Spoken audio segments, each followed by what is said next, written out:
Dengan membakar ban, warga desa Marone, Kabupaten Pindrang menghalangi petugas untuk memasuki desa. Mereka menolak eksekusi lahan seluas 4 hektar. Aksi dorong warga dan petugas pun tak dapat dihindarkan.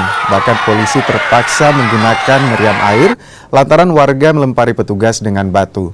Setelah beberapa warga diamankan, kericuan akhirnya mereda, sehingga petugas dari Pengadilan Negeri Pindrang dapat melakukan eksekusi 21 bangunan rumah dan fasilitas umum dihancurkan di atas lahan sengketa. Akibat kejadian ini, beberapa warga dan polisi mengalami luka. Kami mau menyampaikan maksud kedatangan kami bahwasanya kami, seperti yang pernah kami sampaikan sebelumnya, akan melaksanakan pengamanan pelaksanaan eksekusi di objek eksekusi yang tadi telah dijelaskan oleh Bapak Panitra. Ya.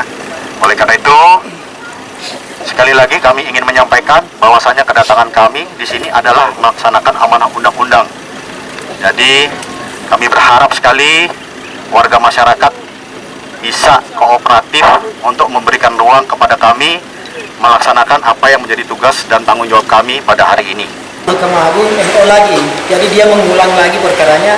Inilah perkara yang sekarang mau dieksekusi, perkara nomor 9 2017 sampai tingkat kasasi.